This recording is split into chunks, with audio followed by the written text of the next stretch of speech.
What's up, everybody? Here with Holly today to meet with Hollywood Life, discuss our goals and plans in 2020, and also showcase our Birkin collection as well.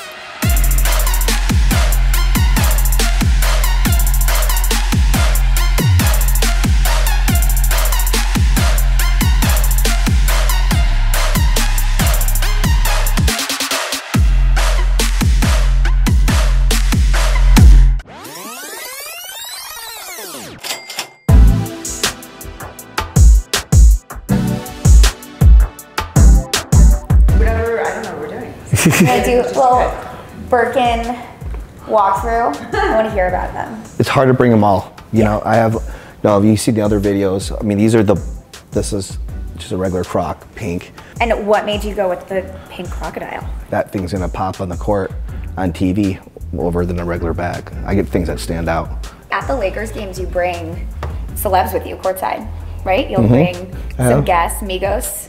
I brought Migos, Fat Joe, OT Genesis. But Holly's been my biggest celebrity. I get more publicity when I go with Holly, actually. Do you guys match your Birkin bags with each other? We bring 3 at a time. We tried, yeah. The first game we ever went to together, we brought the white, the black, and the pink together. I've never seen the little baby ones. No one's seen it. This is my first time seeing the baby. Yeah, that one, no one really knows I have that. That's actually more expensive than the record-breaking one now. Why? Because that's a 25 centimeter, harder to get, and most women in Asia and all over the world, they want the small bags. They don't want the big bags. So no one's even seen this. See, I've used this, you know, to Lakers games, at big events. Yeah. But this one's never been used. This is flawless. Like, it's never. So when I'm ready to sell this, all you do is get this cleaned by Hermes. They'll clean it for you. There's a little spa. So there's anything, you know, if it got dirtier in a bit, they'll clean it up. What do you put in them? Like, what do you put in your bag? I'll show you. So get close. We just bring money. Oh my God. We bring money, stacks of cash. Hundreds of thousands of dollars. That's for me, right? That's how we roll it. So no, they asked what we do with it. So we got mints. So mints, obviously very important. Phones always. Buried in the cash. Chargers, he's big on phone chargers. Couple $100,000 in cash. I mean, that's when we go to the strip club or we go to a game, or we go out to the nightclub. So just bring a bag of cash. Just bring the bag of cash. It's a Birkin bag. What if somebody like? We have security. We're good. You have right. Yeah, that's what I said. I said somebody is for sure going to jump us now that everybody's seeing this. I said we're asking to get robbed now. We're kidding. We don't actually take this everywhere with us. But the second night I was ever with him, he did throw $50,000 cash at a strip club. And just out of the Birkin. Jolly Ranchers. I love Jolly Ranchers. He does love Jolly Ranchers. I always keep snacks for him. And then I just have some kind of bag. Like I have a Marc Jacobs bag. Like just whatever. I don't care. Oh, so you don't even like I don't care about embrace the Birkins. He has the great bag, and then I don't care about the rest of it. Well, I feel like what made you start carrying, like not just Birkins, but a purse? They'll go up in value. I found it as an investment. So anything I want the best at. So I said I want to find the most expensive bag, and within 2 weeks I was able to contact the person. So it was $500,000, and that sale went global. It was on Business Insider, CNBC News.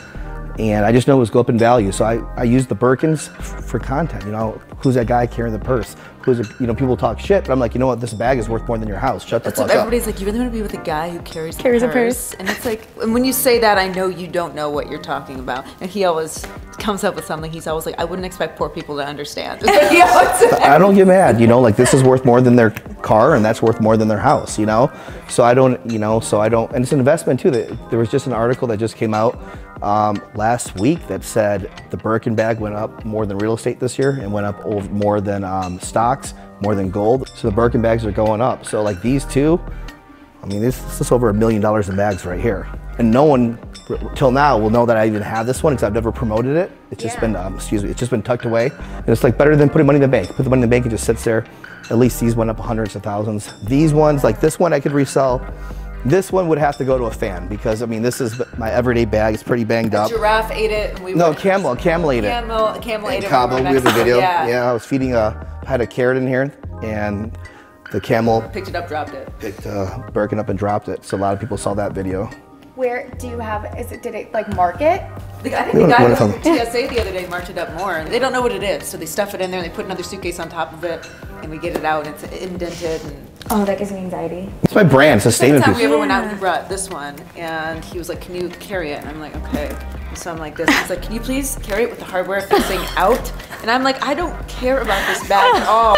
So every time I'm just kind of like this, and then I put it at dinner. We were at Nobu, and he's like, can you please put it closer? Like, I didn't realize. He's like, I've never had it that far away from me, so it has to sit in its own chair. You know, a lot of people saw the Lakers game. I bought a ticket just for the bag. bird. Yeah, and it was just, that was the one when Kobe was there. Kobe, you know, Kevin Hart, Migos, and myself, and then the Birkin bag. In his life, and we'll get further into this, he's never had a relationship in his life. He's never had a girlfriend. He's never... A real one. Right. Well, he's had a lot of girls. There's never been an actual girlfriend. And I told him, he has this big chain, too, the Vegas Dave chain. And I'm like, as you get further along, you're going, it's not going to matter to you that much anymore. And you kind of said that to me the other day, was that, you know, there are other things in my life now that are more important than the bags and the chain. I don't think we're quite there yet. We're almost there. I'm not buying any more of the stuff. You know, I get people hit me up, hey, this Birkin's for sale, and before I try to monopolize, buy everything. But now I'm just not spending the money on that kind of stuff. Because you have realized that there's other more important things. A wedding's expensive, and there's a lot of other shit. That's not the answer I was looking for. Like, I mean, this is more like emotional, sentimental. But are we gonna get tears? Yes, what he's trying to say is yes, he's yes. Like, I don't even care about my Ferrari anymore. I was like, hey, I want to sell my Ferrari. I don't need all these cars. Like, I don't need all these bags. Like, I guess I'm growing up. These other things. I mean, this was a statement piece. It's just for content to get people to talk about me. But now that I'm settled down, it really doesn't matter anymore what other people or other women think about me anymore. Love that. Let's go sit down, and I want to talk more about your relationship and about you. Okay, perfect. Let's go. Cool.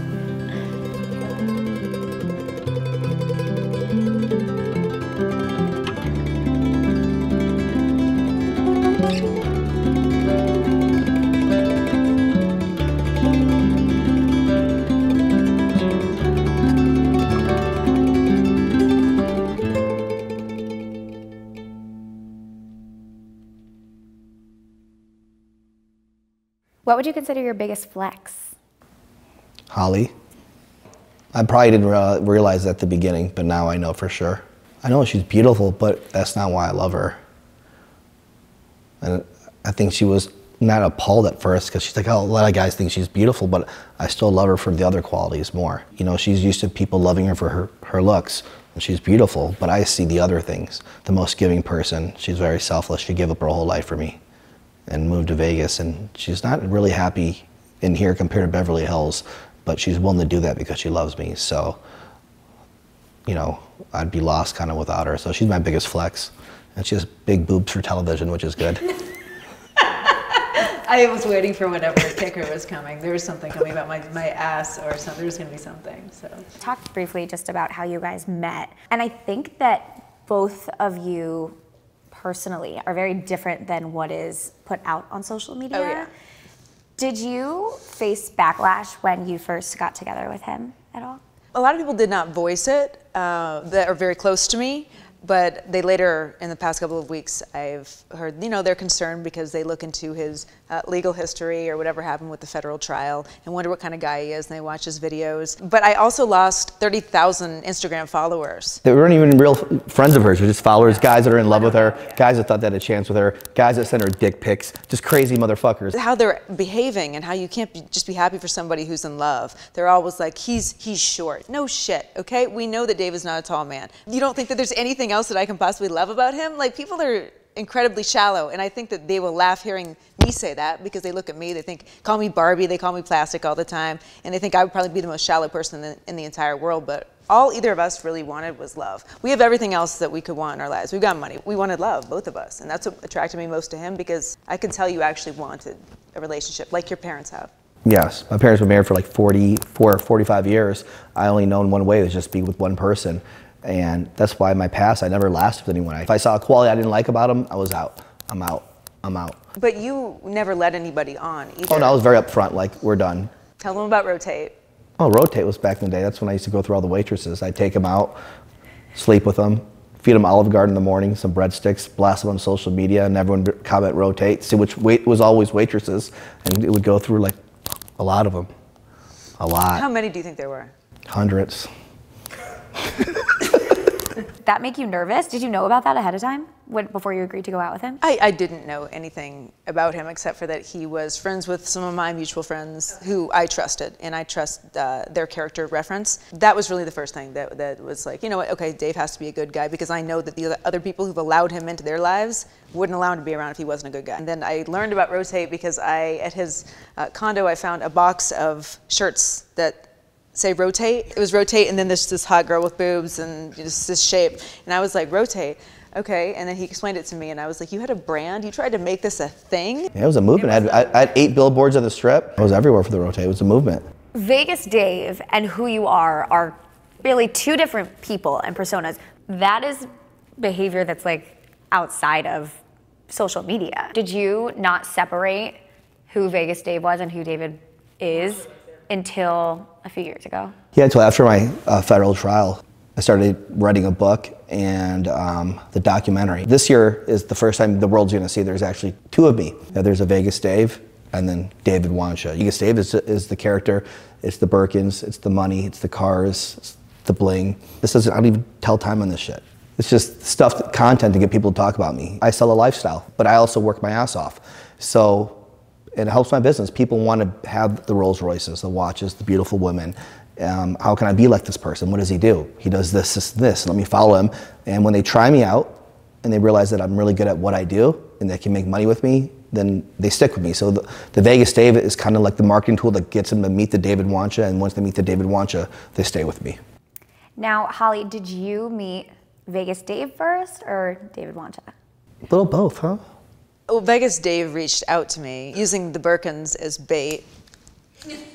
Okay, but again, I had already known about him because I already followed him because, again, we had mutual friends and my friends that I trusted. But then there are things that would make me laugh. I'm like, he's so overdone that it's so funny. So I left him on the feed. And he reached out to me because he knows my broadcasting background. And he goes, listen, I want to start a podcast. And like a woman who has a strong voice and sports knowledge. Spoke on the phone and then spoke a couple other times. And then I was like, meet me at the strip club. Or no, I said, I'll pick you up. Let's share the story. Yeah, he's such a gentleman, not.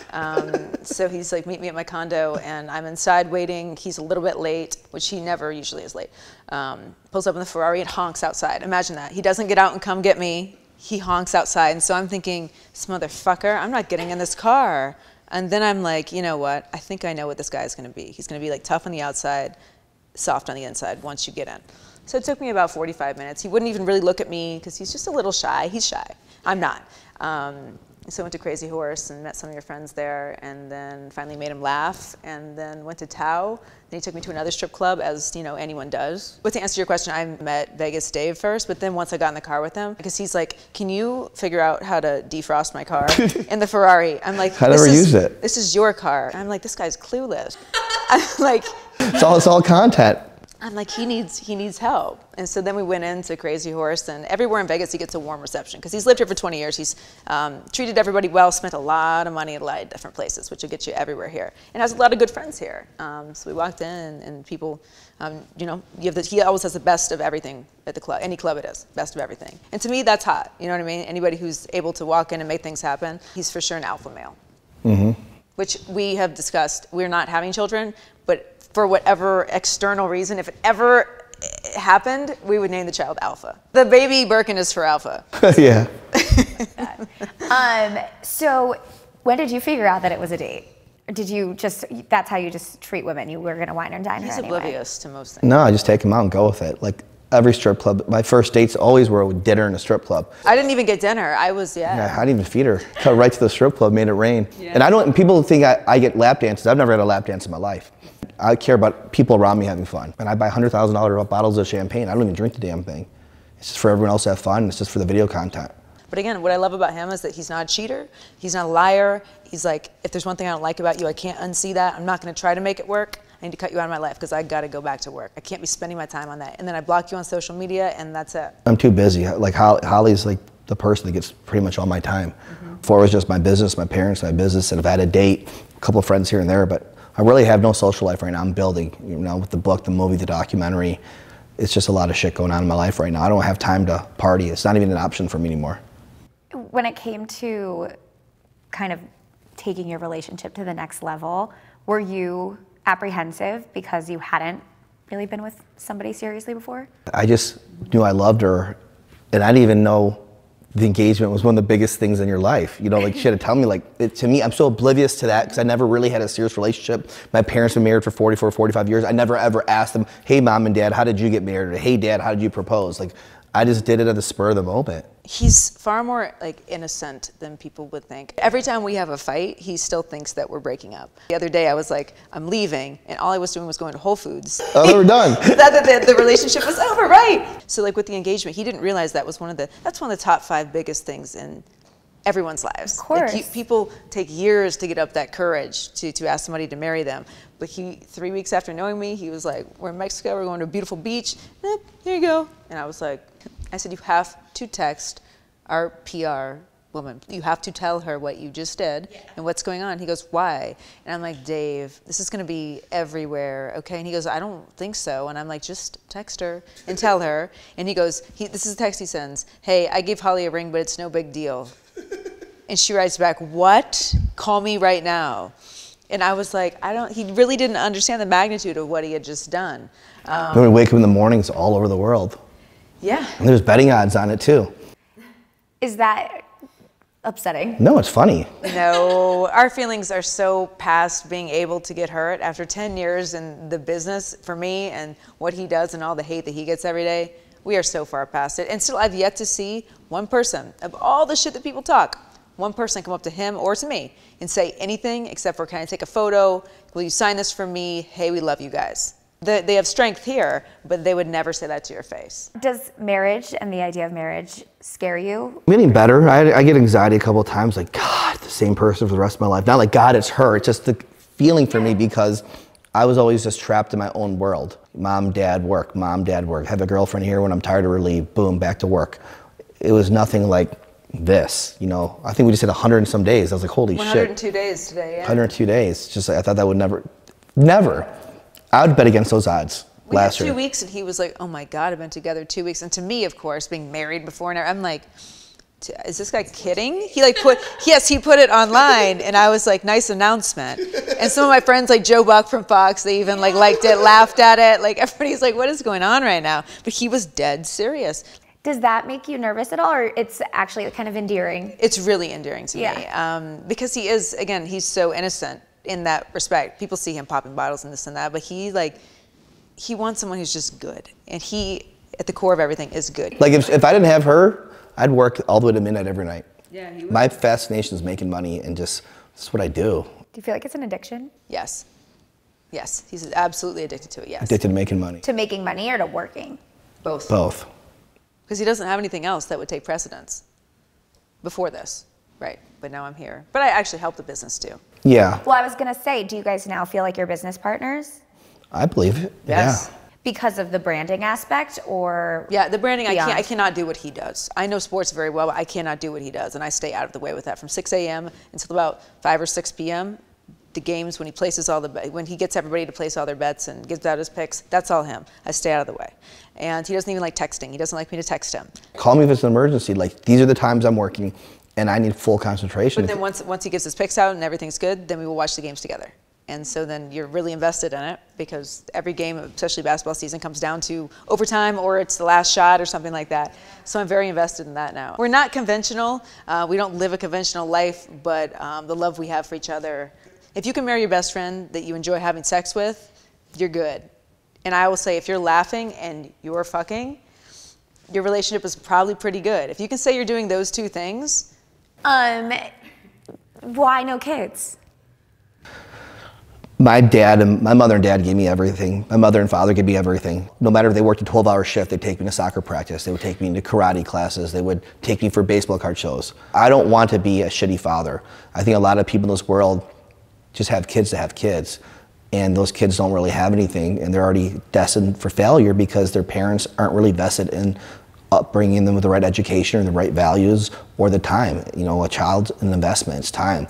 So I don't want to be an 80% father or 50% parent. I want to be 100%, and I can't give that, and I know I won't give it, because if the game's going overtime, I'm fucking watching the game. Fuck karate class, you know? And I already know that. I'm self-aware of that, so I can't do that. Yeah. It's funny, but like it's very true. It's true. It's true. Some people Right. can't. Right. Either, Right. It's just my values, and some people might think that's bad, but it's just how I operate. If we ever had a child, I think he doesn't realize that he would melt. But I also know that he needs complete silence when he's working. I can't even open the refrigerator door. When he's making his pecs, it has to be complete silence. And a child is noisy. But as you get older, I think your priorities changed. He could be a billionaire, and he would still work like this. And again, we don't have a whole lot of things, you know, that we want. We have basically everything we want in life. I don't know anything else I want, because we communicate well. Yeah. I can't hold anything in. And she's not used to it. A lot of guys kiss her ass in the past. Maybe there was things that they didn't like about her, but they wouldn't tell her. So at first, when I was telling her some things maybe I wasn't happy with, she was kind of shocked. But then I think she respected it at the end, because I'm very honest with her. You're very honest, yeah. We'll wake up and he'll be like, wow, you look crusty today. Like he's like a 6-year-old and he doesn't filter what he says. The first time we ever spoke, he was like, do you have any roommates, like pets? I was like, I don't know what you mean, a roommate. My parents. You know, I watched football my whole life. I've never seen her ever on TV. Ever. It's crazy. Ever. Ever. And then what else did you say? He goes, do men find you really attractive? And I'm like, is this guy I don't know if this guy's joking or what. Like, I don't even know what's going on right now. Pictures. I don't even know. Do you look like your Instagram photos? Because he's been fooled many times before by people. Oh no. He used to bring girls to Mexico without ever meeting them. Who would fly to Mexico I didn't bother without ever meeting someone? Going to a foreign country with a man you've never met in your entire life? Like, you would bring 10 girls at a time. Tell her about Cabo. I used to go there every 3 or 4 months with a bunch of waitresses and some friends. You know, I just go there to party. I'd work hard, get a big win, and treat everybody. And instead of spending $3,000 a room and getting like 10 rooms for everybody, they told me, why don't you rent a big house, a villa? You can sleep everyone in there, 18, 20 people. They're like 2-3 million versus like 50, 60 million in the States. I'm like, how much does it rent for? They're like, well, you're renting it right now for 3 to 4 grand. I'm like, how often does it rent? They're like 20, 25 days a month. I'm like, so people are making 60 to 100 grand a month. So I saw it as a business opportunity because I never had a real job in my life. So if I ever retire and I ever needed money, I have a rental income right now coming in about 20, 30, 40 grand a month just from Mexico. So because that villa is doing so well, I'm building, you know, my dream villa right next door right now, which is Villa Vegas Dave 2, which is going to be crazy. I mean, that's a 2,600 square foot pool, the biggest pool in Mexico. The deck and pool is 5,500 square feet. It's like a resort with an elevator that opens up to the ocean. It's be insane. So we'll do a Hollywood Life MTV We should there. Oh yeah. situation there. It's to be really nice, probably 3-4 months. Do you worry about running out of money? Tell people I try to go broke 2 to 3 times a year. I take all the money I make, invest in baseball cards, invest in Birkins. I buy land, oceanfront property I sit on. I buy villas. This house is cash. This is going to go up. So I put all my money assets and maybe keep only 100 grand of all the millions, which forces me to think that I'm broke, to work hard, to get back to where I was. So when I hit those levels where I'm at, I had that. Plus I have all these assets making me money. I have all these things that'll be paid off, but then I need to get back to the level I was. Psychologically, that keeps me going. That's why I have a pace. I take no days off. Like, she knows there's no days off, and she's accepted that. You know, she's been around a lot of athletes, people, high prestigious jobs, and she says, you know, I'm one of the hardest workers she's seen, and that's one trait about me. And one thing I love about her that she accepts that about me. I don't want to go broke once a year, though. I don't. I'm not trying to do that. Not broke, but like not broke, but like where I don't want to be. But it just forces me to keep going. But you know, in 10, 15 years from now, all those assets that I bought, 4, 5, 6 times its value. Do you think some of it's luck? You have to have some luck, but skill. If you depend on luck, you'll be broke real quick. No one in the world can do what I can do. And that's why a lot of the competitors call me a scam, a fraud, because in their head, there's just no way this guy can pick at this percentage. There's just no way. You have to be able to not just be skillful and be able to have that gift of picking the right teams, but you have to be able to work hard. You have to be able to market. You have to be able to sell. Because listen, if you pick better than me, I can outsell you. So you have to have all those components in order to be what I do, and no one can do that. They might be able to market, they can't pick the picks. They might pick the picks, but he might be an introvert and he doesn't want to talk in front of the camera. I can do everything, and I'm relentless, and I'll take no days off, and I'll work an 18-hour day if I have to. I have no competition because no one's at my level, and no one will be at my level. If someone ever does, I wouldn't hate. I'd congratulate them, but I don't think there'll ever be another one of me. That's why I continue to get a lot of people that love me because I make the money, and a lot of people that hate me because they're jealous and envious. What do you think made you like this? Like when you were 10, did you know, your parents like beat it into you? Well, no, my parents are very frugal people, normal. very always, even in my documentary, it says, David, be humble. be happy with a roof over your head. My parents are very simple, work for 50, 60,000 a year. Couldn't understand, why do you have to have the flashiest cars? Why do you need to have a Rolls Royce? Why do you have to have this and that? Now they understand. Just in my body, I innately started creating content. I always filmed stuff. I was branding myself, but I didn't even know what branding was. Having the best Jordan shoes and when I was young, collecting the most expensive baseball cards, having the best car in high school. It was a brand that I didn't even know. I was branding and branding and branding. And now that I realize where I'm at right now, it's in the world to make money, it's branding before sales. A lot of business want to sell, sell, sell. But if you don't have the credibility of the brand, you're not going to create any dollars. So organically, I was branding. Organically, I was creating content. Organically, I was making videos on my phone before Instagram was out and posting videos of me making it rain. It was just, no one taught me that. And that's why I'm so ahead of the game from my competitors, because I have that 10, 15 years of branding and creating that content where people are now just getting started. At that point, when you were younger and had started to make money, were things like the Birkins and the shoes and the cars how you felt like you were measuring your success? What's the most expensive SUV? The Rolls Royce. What's the most expensive bag in the world? I found it. The most expensive baseball card, I found it, 400,000. You know, only 2 Richard Milles like this in the world. This, myself and 2 Chainz has it. You know, you were talking about in the vlog the other day that I deserve excellence from everyone, even from the people that work for me. You know, if you say 9 o'clock, it better be 9 o'clock. But I also deliver like that as well. But I always wanted the best. You know, I always wanted the prettiest girl for the nicest car, the nicest shoes, the nicest outfit. You know, I always dreamt of being rich and famous. I even say that in the documentary, and now the brand is big, you know.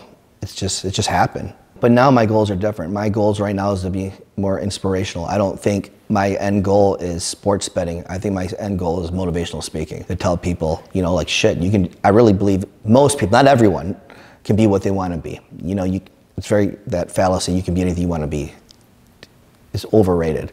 You know, a lot of people want the law of attraction, you know, like, I want Ferraris, I want to be this, but I tell people you need the law of action. Everything needs work and execution. I do believe if you work hard at anything, you could be good at it and great, maybe not the best, but I think anybody can be successful with a work ethic. I just think people today are just very lazy, and people give up, and people live based on other people's opinions, and that's why this society's fucked. I wouldn't have her if I listened to like what all the haters said about her, and she wouldn't be with me if she listened to all the haters said about me to her. You know, I think a lot of people in this world live in other people's opinions, and that's why they're unhappy. Me, I really don't give a fuck what people think about me. I think that's one great quality about me, and I'd like to teach and inspire people, especially younger people, that, man, these people that are bothering you, they're not gonna be at your wedding when you get married, and when you die, they're not gonna show up at your fucking funeral, so fuck them. You know, you're only gonna have 1, 2, 3, 4, maybe 5 friends if you're lucky. Focus on you, focus on that circle, and then just build within. And so that's my end goal now, is inspirational. My book and movie, I mean, to do a documentary of how fucked up the government tried to fuck me and put me in prison for 40 years. Not only did I fight them, now I'm doing a video, a documentary, and a book to show the world. That takes a lot of balls. The end goal is not to make money from it. You're not gonna make money from a documentary. It's to share the story that, hey, you could lose your wife, you could lose your dog, you could lose your best friend, you might get laid off. Your life's not over. I was fighting 40 years in prison, and I was able to create an empire during those 3 years. And that was a tough time. I mean, now that I look back, those 3 years were tough. Are you nervous when it comes to the documentary to kind of show all of your hands, show all of your cards? No, I'm fearless. I'm ready to show the world. I'm done with the marketing. I think it's time for the world to know who the real me is. And I think some people have an idea, but once they see it, I mean, we had to show it to a lot of people. To get, you know, a lot of politically correct people that aren't big fans of me spraying champagne on people's heads and throwing money. And they said, to be in the movie, they hated me. And by the end of the movie, they never rooted for someone they originally hated so much. I'm ready to show the world who I am. And I think people are gonna realize that there's Vegas Dave and there's David Wancha. I mean, how many people do you know at 43 was living with their mom and dad and taking care of them and creating this online persona that no one would ever think that I eat dinner 6 days a week at a dinner table with my parents. No one would ever think that, but I never showed that because that doesn't monetize. I want you to explain, if you can. With my case? Yeah. Okay, yeah, so no problem. I went on a run where I broke every single sports betting record in the history of Las Vegas. You know, it was a $5 million run in 6 months. The last big payout was $2.3 million on the Broncos, predicting them to win the Super Bowl. Half the casinos paid me. Half the casinos decided not to pay me. Some ended up decided to pay me further as time went on, but there was 2 casinos, the Westgate and the Wynn, that didn't want to pay me. Sent the IRS to see if my money was good, my taxes were good. So they'd be like, oh, your taxes are off, we don't have to pay you. You know, when I was like, that has nothing to do with it, you need to pay me. So they refused to pay me. I got attorneys involved. It was a 3-year case. And then when they found out I was gonna not walk, because they thought they could muscle me. Hey, we're gonna send the feds after you, blah, blah, blah. And I was just, no, this is my money. I worked hard for it. I put the money down. I sweated the games out. I won the bet. It's between me and the casino. It's not a third party. So they didn't want to pay me. So I said, I'm gonna fight for it. And when I started to fight for it, then they indicted me. They indicted me on 19 alleged felonies. You know, there was money laundering, structuring, all kinds of shit. And eventually they couldn't find anything. So they decided to indict me on 19 felonies for misuse of a social security number. They said my social security number was off at 2 or 3 casinos. And I was like, I've been gambling here for 20 years. You know, when I'm losing, it's no big deal. And when I win, it's a felony.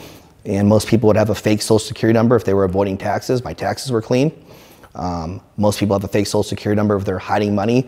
I'd post videos of me with millions of dollars depositing in the bank. I was on the news. I was on ESPN, Fox Sports, USA Today. I did not disguise anything. I just think the casinos are sore losers. So after 3 years of fighting, I walked away with 19 felonies gone, 40 years in prison gone, and they gave me probation. And probation just means just stay out of trouble. I've never been in trouble in my life, but it's a crazy story because there's a lot of people in this world that they don't have the financials I have, which means they can't fight the feds for 3-4 years. They don't have $300,000, $400,000, $500,000 that could just pay and pay and pay. The government bleeds you to death, and they have unlimited funds. The good thing about me is that I actually flipped it on them. You know, I used the indictment as a marketing tool. I'm so fucking good at what I'm doing, they're trying to lock me up. They're trying to put me in jail. They banned me, I'm so fucking good. So more people bet with me. So I turned it, I did well. But until my indictment, that's when I became a real millionaire, where I became wealthy. So I told the courts, when I had my speech, I said, I thank the officers that went after me. I thank the officers that indicted me, because without them, I wouldn't have my life. They created me to be financially free while they're still working at $50,000, $60,000 a year jobs, and they were trying to just fuck me to move up the ranks to make more money. They actually blessed me and changed my life. So I'm grateful for what the government did. I was able to be resilient and smart enough to flip it on them and use it as a marketing tool. And you had said to me that in those 3 years, you actually got really spiritual. Yeah, I became very close. I don't go to church, but she sees me pray every day, morning and night. I pray every day, but during those times, you pray for your freedom. You don't realize that, the day before I got indicted, I was sitting in front row of a baseball at the Angels game, front row, living life, watching Mike Trout play. And then the next day, all over the news, indicted, up to 40 years in prison. You realize just like that, your life could be gone. You always hear stories until it happens to you. And then you're in the front page of the newspaper, then you're in the news, then the paper again, then the news. And everyone's like, oh my God, he's a fraud. Everyone believes what the propaganda, what the news, what the media is saying. And man, so you pray to God for your freedom every single day, sometimes 5, 6 times a day. Get on my knees and pray. Same with my parents. I always tell my friends, pray for me. And it was very, very tough. But I'm fearless. That's one characteristic about me. If I believe in something, I fight for it. For my friends, for what I believe in, I'm not afraid to lose at anything. Since then, what do you feel like is the biggest change that you've made in your life? Open my heart up to have a relationship. Even though I'm a fearless person, 2 things I do fear in life was losing my mom and dad. And 2, reality is getting my heart broken. For me to give up time into someone and find out that person's lying or deceiving me would just crush me. I always chose the wrong pool of girls. I was dating waitresses. I only went to the nightclubs. It wasn't like I was going to the grocery store or book clubs. The looks were great, but we couldn't share any commonality. We couldn't conversate how like Holly and I can talk. With your parents, you bought them this amazing house. Have you always wanted to take care of them? And do you view it as taking care of them or giving back to them? I'd be dead or in prison without them. They stuck by me. They bailed me out of debts. They gave me not 1 chance, not 10, 50 to 100. And their biggest gamble was me. And it paid off big because now they can have anything they want. anything, but they don't want anything. I have to make them take it. You know, they just want to live simply, you know. This house was, because I liked it too. I was planning on living in the second bedroom with them before I met Holly. Now they have an 8,000 square foot, 1-story house for two 80-year-old people. This is fucking huge for them. And I'm doing a remodel for them right now too on it. So I owe them that. You know, they gave their life to me. They gave their life to me. He was kicked out of Michigan State University. He moved to Hawaii. He did other things. You know, they wanted you to go back to school at UNLV. He took the money and instead put it down red and roulette. Yeah, the student loan. Yeah. Right. I won. Right. I did a lot Federal court case. I mean, in debt, out of debt, winning, not winning. You know, it's just, they are saints. They have been through more, and they deserve everything in the world. Yeah, they deserve everything. They have earned everything in the world. Are you fearful that the feds will come for you again? We talked about this the other day. No, they got nothing on me about the book. I'd be in jail if I wasn't about the book. I think my documentaries would bring self-awareness to the world. It's things that everyone already knows but too afraid to say. Because even the attorneys in the documentary are saying, you know what? Dave's case proves there's inequality in the justice system. Corruption. And they say it. People know that. Yeah. There's innocent people right now in prison because they don't have money for an attorney. You're not innocent until proven guilty. You're guilty until proven innocent. They seized my money without a warrant. That's illegal. Everything that I'm sharing in the book and movie is all facts. I can't get in trouble for that. So again, a lot of people won't have the balls to do this documentary or write the book, but I'm fearless, and I want to help other people get through life. If I can make it through what I did, then anything's possible with the right mindset. They're going to realize that Vegas Dave is not really Vegas Dave. But I'm excited for everybody that I'm close to see who he really is. Because I had a lot of friends, and again, just businesses I was involved with, they were kind of questioning his character and just, you know, why would I be with someone who's in trouble with the law, and however they perceived it, and looked up his case and this and that. And then they watched some of the videos and they're like, oh, well, that kind of eased our minds that he is, you know. And I'm like, duh. Come on. If I was a scam, I'd take the money and take a nap. Right. You know, I sometimes make $100,000 a day. And what do I do? I'm up at 6 a.m. every day. And I'm working all the way throughout the night. There's no days off. Have you ever had celebrities reach out to you for advice when it comes to placing bets? I don't like to deal directly with any friends, relatives, celebrities. I tell them, if you want to get a pick, click the link in my bio on Instagram. I don't want to know about it because it's just a headache. Because when you win, they blow your phone up, and if you lose, you feel guilty. We might let her bet baseball this year to show the world how good I am, but I told her before, like, I don't want her gambling. Like, but we will show every ticket. It's like, I'll put, what, $100 on every game, only. And then we'll probably give the winnings out to somebody just to show. One of my first things I told her is, if we're together, I don't want you gambling. Right. You know, I don't want to mix business with a with the relationship. I keep everything separate. People are always like, well, if he's really that good, why aren't you making, you know, 6 figures? And I'm like... First of all, they would think she's betting on my behalf, and that's a felony. That's called messenger betting. It just gets us in trouble. But $100 just for principle, we're going to probably do it this year to track it. We always say, and people now are always asking me, who should I pick? Who does he have this weekend? And I'm like, listen, if I gave you his picks, he considers that worse than cheating on him. Wedding plans? Do you have anything in I don't even think we've gotten that far. We have this house remodel to complete. We have Villa Vegas Dave to complete. 2 $4 million projects. It could be 10 million by the time it's done. One's in a different country. You know, and I just said we're going to hold off on that until. But we know it's going to be next year for sure. Yeah. It'll be next year. If I had to choose, it'd be Cabo. And I'm not a girl who's like, I need my dress like this and I need that. I would do it in bikini and high heels and have 3 people there and be happy. I'm not a wedding person. She's more excited about my bachelor party, which I don't want to have. You have to have a bachelor party. Yes. What was I going to say? Have you been to a wedding? Not for a while. I hate them. I have anxiety. Do you have social anxiety? No, I just never thought I'd get married. So I wouldn't go there. He said the last wedding he went to, people were doing coke and getting arrested in the bathroom. I was like, I've never heard of that in my entire life. Who were your friends? That's what I said. He goes, anytime people disrespect the wedding and they go do coke in the bathroom and sort of fight, I'm like, I don't know any wedding that's actually gone like that. I thought it was disrespectful. I was like, I don't want to go to these weddings no more. Right. He's had some different friends. His group of friends out here in Vegas are, some of them are very nice and some of them are very different. Holly, I know we can't talk about the work that you have coming next, but getting back into work, is that something, you know, with your relationship and you being kind of home base here now together, something that you're nervous to embark on?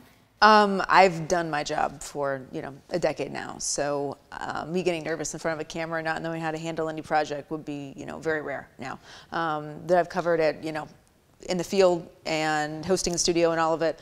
I enjoy it. I don't love it like I used to love it. When I was 24 years old and you're on TV at 7 a.m. live, there's just a sense of like there's nothing like live TV in the world when you can mess up. And there's a rush, and there's not really a rush anymore. I don't want to chase coaches around and ask them questions anymore. I've just kind of outgrown it, and I want to finally have a life, because I've never been able to have a life. It always revolved around my job. I found somebody, again, that I can build with, and I think the sky is the limit with that. And I enjoy making content with him all the time. We post a lot of videos of finally I can be myself, because on TV, NBC, Fox, CBS, they want you to be a certain, again, he's a character. I was sort of a character the other way. Yeah, it's acting. It is cutting your hair short and just, giving the facts and acting very proper, watching everything you say. And this is kind of who I am now. And in the past year, I've kind of finally gotten to be myself. And people are like, wow, you changed. And now it's like, no, honey, this is who I am, And there's a lot more to me and personality than just, coach, the offense is kind of stuck here. There's a lot more to me. And I'm finally relieved to be able to be me, especially with someone who doesn't give a shit about what people think. But getting back into work, yeah, it's nice to have projects here and there, but not the everyday in the studio like I was. I don't think I'll ever go back to that. You're a fan of Freddie Mercury.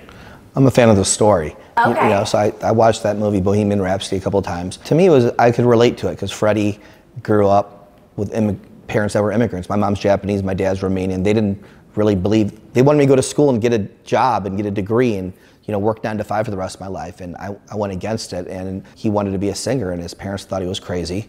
They didn't believe in his dreams. They wanted to have him be structured to get an education, and just like my parents did. And one thing that really related to me is that during that movie, he came up with that song that was like 8 minutes long.